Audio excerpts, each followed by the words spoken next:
tarde a todos e todas.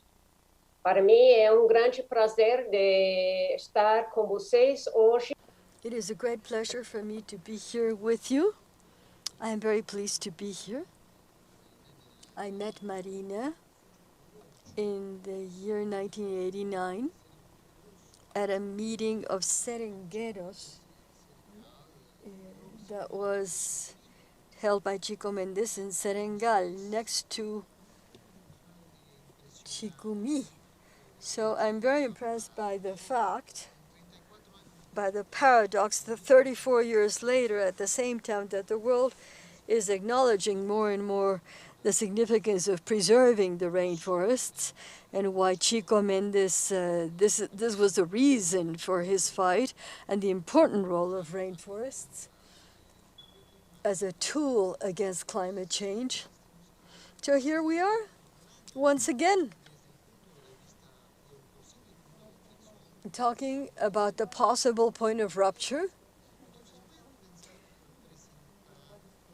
as regards this valuable resource. So I'm going to introduce my first speakers. First, we have Marina.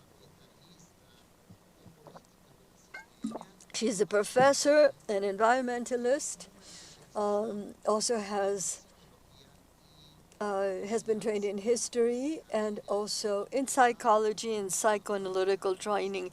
She's an honoris causa doctorate, and with nearly 30 years in public life, she is well recognized, well known within and outside the country due to her defense of the environment and also for the sustainable development with environmental justice. She has dozens of awards, international ones, and her trajectory, she was a congresswoman at a state level and a senator, and always with record voting in her favor. She was also environmental minister. As environmental minister, she led the plan to combat the deforestation of the Amazon, which actually reduced the deforestation rates by 80%. And she also created 25 million hectares of natural areas that are protected. She ran in the presidential elections of 2010 and 2014 and 2018. She founded the RED Party for Sustainability, and she's also an associate professor of the Don Cabral Association. We also have Manuel Pugavidal, who is a global leader for climate and energy in the World Wildlife Fund. He was minister. He has a 35-year experience in law and environmental law and policy, and he was also Minister of the Environment in Peru from 2011 to 2016. He's also president of the 20th Conference of the Parties of the UN on Climate Change. In 2014, he was acknowledged by the governments of France, Germany, and Spain. In addition to the contribution he made to the Paris Agreement, he trained in law at the Catholic University of Peru, where he is now a professor. All right, let us start with some questions here. Marina, I'm going to start with you. Considering your experience in the Ministry of the Environment, which would you highlight as the successful actions that have to be developed in order to guarantee the preservation of the Amazon? It is a pleasure to be here after so many years. Currently, when the environmental situation is so important and is under so much threat, it's a pleasure to be here with you in Brazil because of the work that you have done and continue to do. We had an experience in the Ministry of the Environment, and the first thing that came to mind was something that is important to preserve the Amazon area.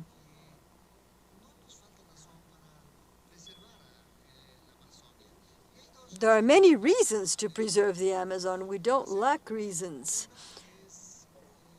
But one is to pay attention to its beauty, to its richness, to its wealth, for all the countries that are part of the Amazon, and each one of those that has a part of their country inserted in it. And the other one is that it is not only because of feeling in the heart, but because of what the science tells us. The Amazon region is responsible for more than 70% of our GDP, that is responsible for the rainfall that falls there in the Amazon. If we destroy the Amazon, we'd be destroying our economy.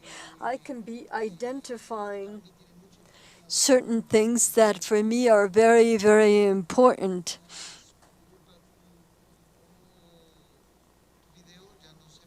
I'm sorry, we can no longer see you, Marina. No, we cannot see you. Yes, now I can see you. Something has happened with Marina's computer, I guess. The other situation, the good initiatives that can protect the Amazon. We can divide them into three groups. The first one has to do with command and control, those that are linked to fighting the illegal activities in the Amazon, such as the illegal exploitation of timber, in mining, open mining, a whole set of crimes that are taking place and that lead to destruction of the place. The other one is the territorial regulations. We have to use the areas properly to protect the trees, the indigenous communities, their sustainable development for agricultural activities there.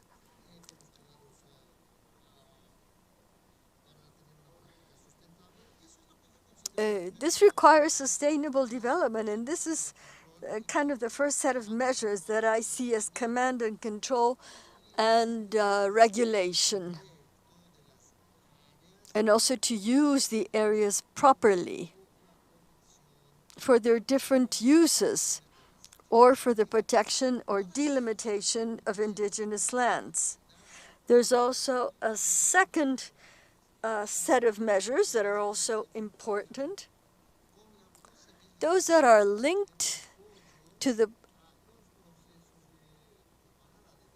provision of possible aid to decision makers, such as a scientific panel that was created recently for the Amazon region. This goes back to 2016, and its aim is to make objective studies to direct public policies, not only from the point of view of biosphere, but with effective measures. The Professor Carlos Nobre is one of those who are making these efforts in the scientific panel for the Amazon. And he sees a series of possibilities for a proper investment. And we also have those other actions that are meant to gain support for sustainable development projects. One agreement that I saw while I was in the ministry, we had a plan for sustainable Amazon, and there was a proposal, the 4.0 one. It is one that is called bioeconomy for the Amazon, but not only for the Amazon, for all the other countries that share the Amazon.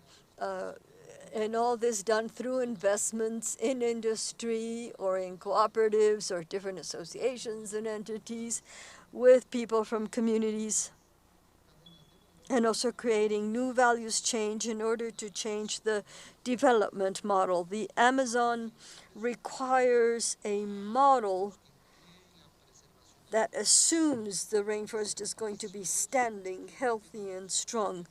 And then the appropriation, or rather the respect for the rights of the original peoples there. One model maybe can be diversified, and there can be enough possibilities for other activities like agriculture, but mostly the development of what is known as bioeconomy based on the products from biodiversity, so that you have some idea. Here in Brazil, we have an experience with a productive change called Laçaí. There is a mining company that generates 120,000 jobs. The productive chain of Laçaí, a product of biodiversity, generates more than 300,000 jobs. And starting in 2012, with more and more less taxes, imagine what the productive chain can achieve if we use all the knowledge from bioeconomy and everything that can be done to create new value chains, integrating various segments and fighting against social injustice and inequalities, particularly as regards the indigenous communities. And then the third group, I call them support actions. This has to do with to provide a technical and scientific basis for decision making, but also in seeing how to mobilize human resources so that those investments are made properly for the new development model. And then, as part of the support actions, we have what we call resource mobilization and support for the correct investment.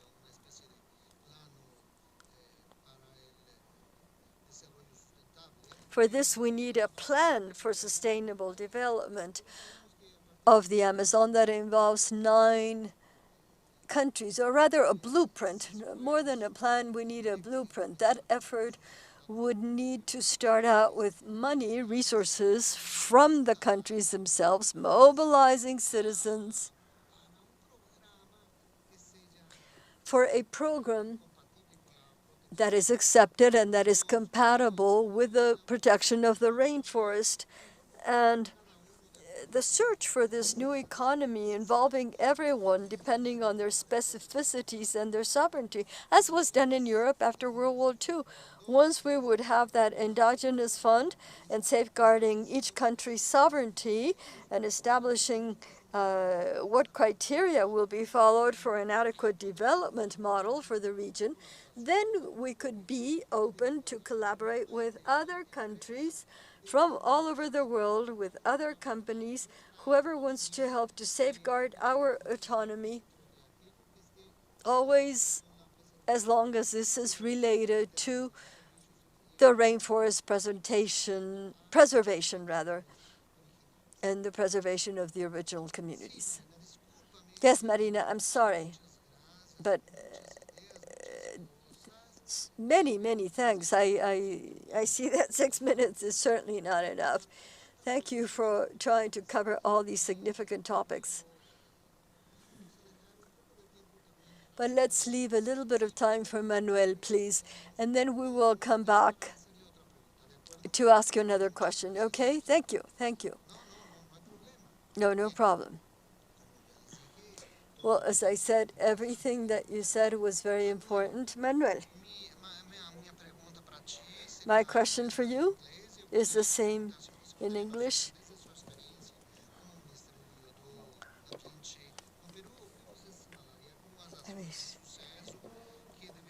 I would like to know now.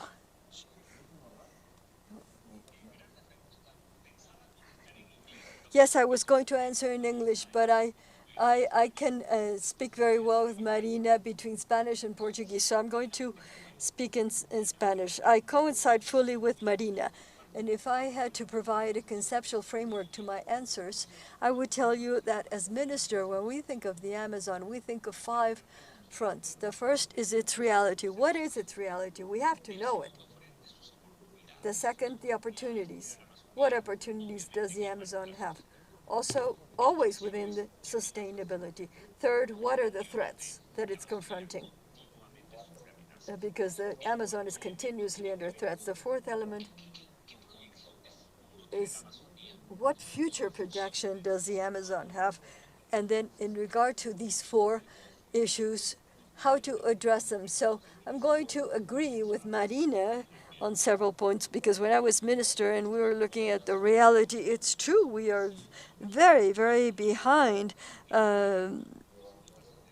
In terms of the information in the Amazon, not only the deforestation rates, but the status, the health of the rainforest, and the carbon that the rainforest has captured in the soil and in the air. And there is information that is essential to make decisions. But then we think of reality. We always think, must see that the Amazon is subject to processes that are long term and sometimes never finished. For example, the provision of deeds to indigenous lands. This is something that in some cases has been solved in the Amazon region, but in many, many cases this has not taken place. And not only are we talking about deeds, but deeds with more rights. These have to be hand in hand with the assignment, the appointment of rights, so that the indigenous peoples can realize their ways of life and their traditional manners and in the way that it corresponds to them in their territory. And then there's other processes, economic ones, infrastructure ones, and we always have to be paying attention to them. And for them, we have to dictate policies. I remember a policy on climate change and rainforests because it began to affect the Amazon. So when we think of opportunities, and Marina mentioned this when she mentioned site, is how can we sustainably take advantage of the Amazon? An initiative that was lovely was the association with the business sector in an initiative called Biodiversity and Enterprise, and the company. It was a relationship between the ministry, private companies, and communities. In this case, it was a certain plantation. Now there is a whole lot of soda drinks that come from this plant, I believe. So when we think of the threats, Marina mentioned the illegal cutting down of trees, the illegal logging. This has increased. During the pandemic, it has produced an inverse migration. People who have had to go back to their communities because of the lack of control in all the countries that are part of the Amazon. But in Peru, the illegal mining is critical. That is really, really, really bad. And I say this to the entire audience. I have always thought that mining, what they call mining in the Amazon, should be prohibited because there is no way to develop mining, alluvial one, without destroying the land. It's not when you have a mountain mining where you can continue to find minerals. The mining is destructive by nature. So the illegal mining in Peru or in Brazil, and Madre de Dios in particular, has created serious wounds in the Amazon. Then the fourth thing I mentioned is the model. We've heard about the myths of the Amazon. You remember that famous book, The Amazon Without Myths. We've left the myths behind. But now we also know what comes next. What is coming next is very hard because the whole climate change has called it the savanization of the Amazon. It seems that it is coming. But imagine in a country like Peru, the Amazon region depends of hydrocarbon for its economic revenues. So when we think of the future of the Amazon in Peru, and you think of these two variables, it is obvious that we have to undergo through a fair transition. And a fair transition is fundamental for the Amazon. If not, there's going to be migration towards the cities from all these Amazon regions because of no economic opportunities. And then finally, the needs. And I have 27 seconds left. We said that the needs have to be uh, among multiple actors. Technology, information, and science on the Amazon has to be appropriated for the Amazon region. Uh, Technology that is appropriated for the Amazon that will help people to have monitoring that is adequate for the protected areas, but that also becomes actions. Information has to be useful. If it's just there and not used, it's not useful. It has to be accessible. It has to have value. So, uh, as a minister, I saw these 5 elements that were necessary to make any decision. Muchísimas. Tudo muito interessante e também interessante porque, como Marina, você já está pensando no futuro, não pensando em coisas que devem e podem ser feitas para a Amazônia agora e no futuro. E,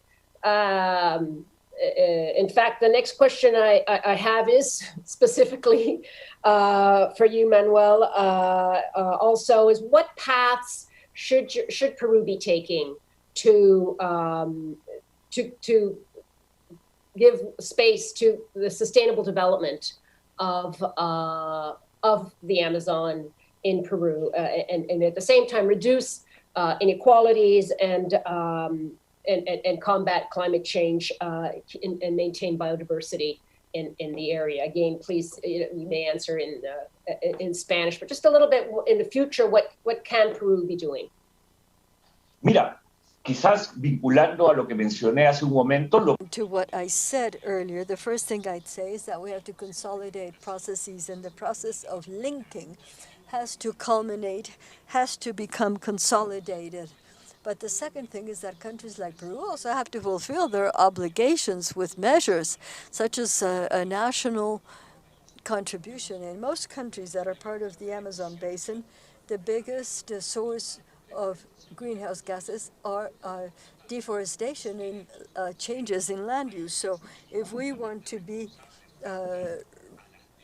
countries that are responsible regarding the climate in face of the demands of the world, we have to take care of those issues and comply with our committees. Not only reforestation, but the restoration of degraded areas, and this means there have to be solid measures and solid policies. We can no longer promote migratory processes that are destructive.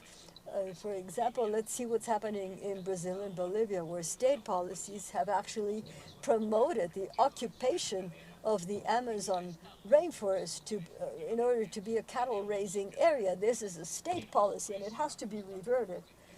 But we have to understand that there are opportunities. The concept of solutions based on nature provide an opportunity for the Amazon countries because it combines our possibilities for food, safety, preventing natural disasters through sustainable actions regarding nature. So the Amazon basin countries can benefit from this new tool that is called solutions based on nature, nature-based solutions.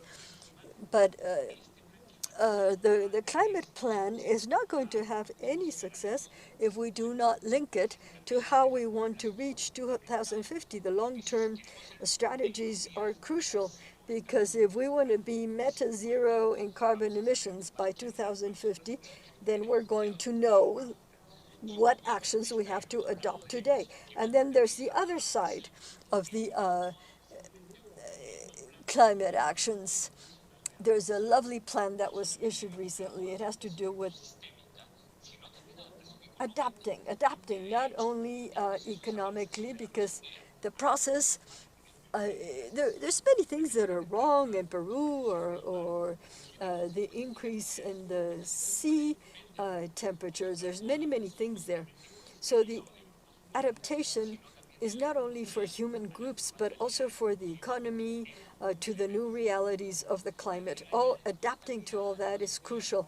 So after this gaze of the entire Amazon region, and I will now conclude, we have to follow science, because science has strengthened the information, has made it more solid, and it does so in a simpler manner. It provides information. It tells those of us who have to make decisions what decisions to make, both regarding so let us follow the recommendations. For example, the report of land drought uh, uh, regarding climate change, and which shows what are the effects of reforestation activities, those for sustainable land management, many other recommendations that have consequences. And these are just some of the things that I would recommend for a sustainable view of the Amazon. A fair transition, that's what we need, because the Amazon is going to suffer the consequences. And if we don't take into account the climate changes that might take place there and the consequences this will have on its peoples, and if we do not plan that transition, then the original peoples are going to be severely affected. Muchísimas. O tempo que fica, gostaria de perguntar à senhora quais são os caminhos. Já falou de várias coisas que devem ser feitas em Brasil. Nos próximos 5 anos, o que são as outras coisas? Ou como você veja, como a senhora veja o futuro agora da Amazônia nos próximos 5 anos e os caminhos que podem chegar a um ponto para proteger e realmente fazer o Amazonas não morrer?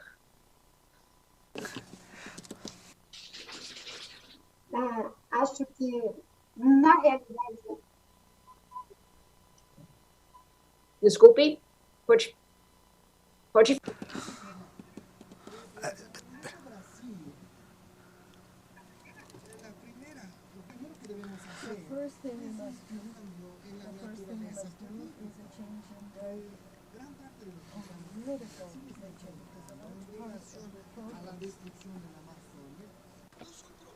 A large part of the programs are not technical.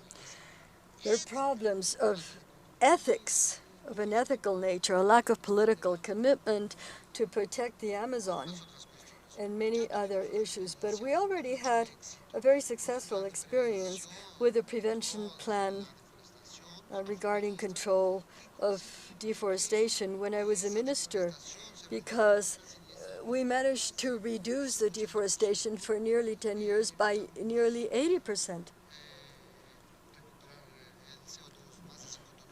We managed to recover CO2, thousands of tons, and as you said, nearly 80% of the protected areas that were created in the world during 2003, until 2008. Brazil knows how to do this. So unfortunately, there is now a political decision to make a predatory use of the natural resources in the Brazilian rainforests. Here we have a lack of control of deforestation in all the biomes, and particularly in the case of the Amazon. And it's done violently against the original communities. And also there's a threat of a legislative change in the Amazon, and that would be disastrous because we have an excellent legislation. It's important to have a change in the government, and that regardless of the ideological issues, that person should be committed to changing the development model for the Amazon region. A change of development for Brazil, because Brazil, in addition to being a country that has a very clean energy matrix, we must have a culture and a technology that allows us to double our production. If you need to cut down one more tree, then maybe we can do so in a manner that is different. We should have a solution.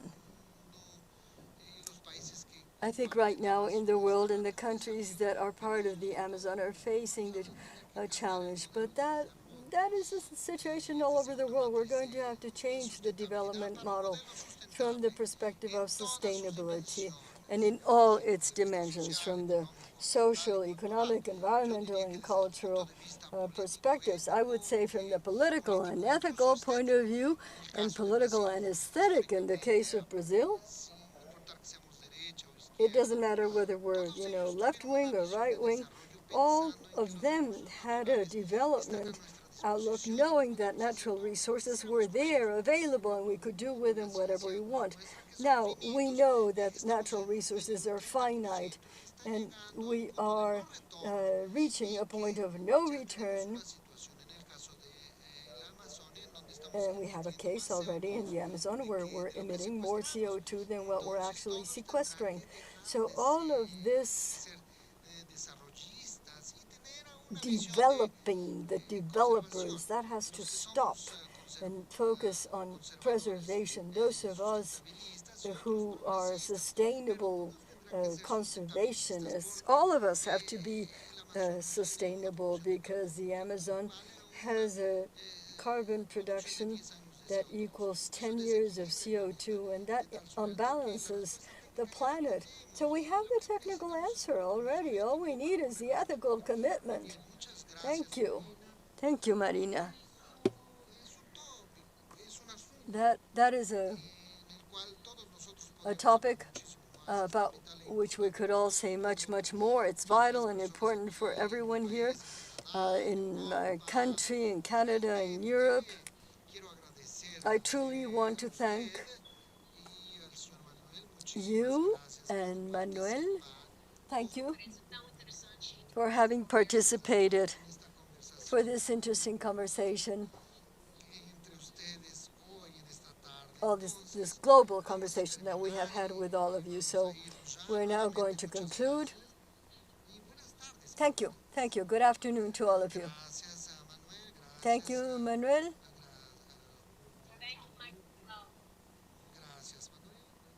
Thank you.